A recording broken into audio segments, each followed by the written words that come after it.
Hey everybody, welcome back to my channel where I go ahead and play this Clash Royale a little bit. So I've been running around playing this beginning deck. Do you remember back in the day when everything was slow? The giant just lumbered all the way down each lane. The dragon wasn't much faster.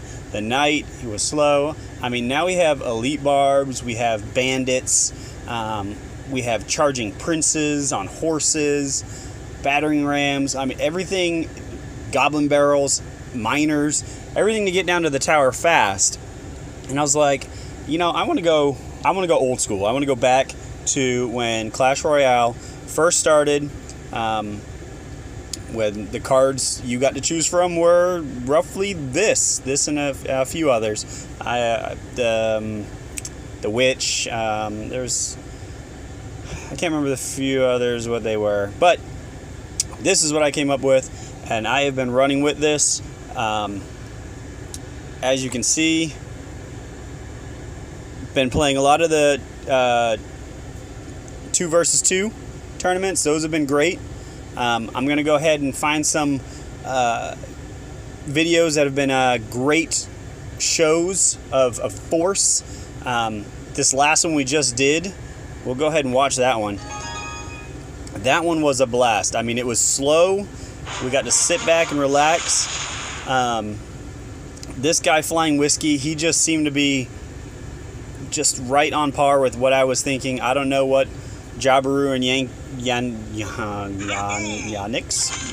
were doing, how frustrated they could have been, but both of us, both me and Flying Whiskey were running giants, so you get to see some double giant play. Now granted, my giant is not as high as some of those other giants I put at my level.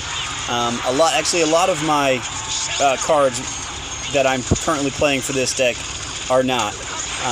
The knight, I think, is probably the only one, because I was using the knight heavily before the elite barbs came into my life.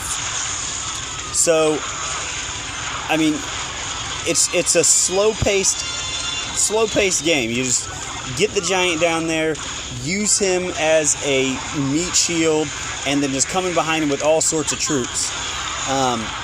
You know, a level 8 giant for 5 elixir is doing 150 something damage per second and has about almost 4,000 horsepower, 4,000 hit points. So I mean, he can take a beating. You throw the dragon up there, and the dragon will just take any aerial damage. We'll go ahead and take away swarms that are coming at him with his aerial shot. A area of aerial shots. Either way, he'll take them all out. So, I mean, with this little slow-paced setup, we did really well. I'm going to go ahead and speed it up a little bit because, I mean, we're getting ready to get to the final moments now. We'll go ahead and put it 2 times as double elixir gets ready to hit. We really start to make our push there, and there's almost nothing he can do.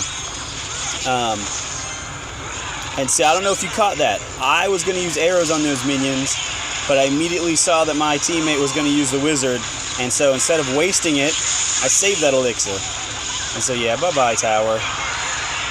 So yeah, it was good. That was a good game. And so don't shy away from some of the older cards. They still serve a great purpose. I'm going to go ahead and search for another one, and I'll get back to you. Alright, so this game right here was pretty nice. I was not using the classic deck that I was using before. This was back to my original deck, which, I mean, if you've been watching my videos, you know I love this deck. It has a couple of good pushes to it. The princess, once again, love her. She is probably my all-time favorite card. I love dropping her in the back, letting her be support for the towers. I love mirroring her to get that level 4 princess that can take a level 1 log, maybe a level 2 log. I have to go back and check my replays.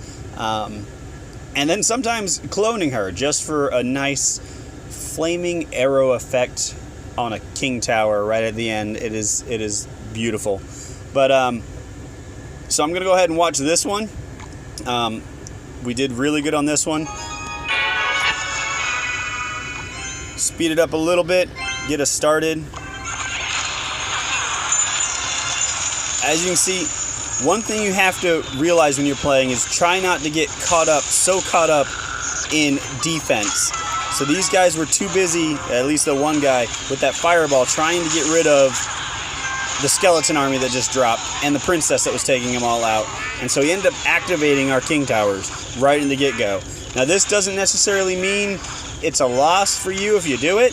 It just means you got to have a lot more going on. Pocket clone, mirrored pocket clone. Now granted, this does not take them down, but this definitely, it knocks down their tower a lot, which gives us a great push. So we're going to speed it up to 2 times. I don't even think they make it.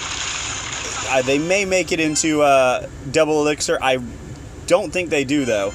We'll definitely have to see on this one. So we already knew they had the freeze going down, but that's okay, because we're getting ready to go ahead and load it up. Here comes the clone right there. Nope, no clone. What? What happened to the clone? I really thought that was the one where we cloned the balloon just for fun, but obviously it was not. So my normal card makeup usually involves a princess, a mirror, and a clone. The clone spell.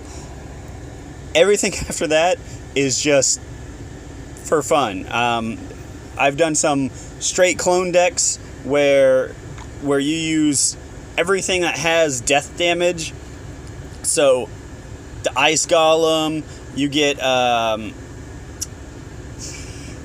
have been using the guards as well, only because their shields fall off, so it gives them a little bit more hit points.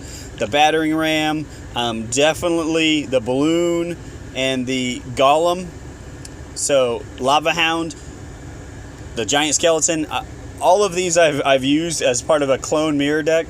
And if you can get a good push, now granted it does not happen very often, it is phenomenal to get them down there, clone everybody, see the destruction that happens.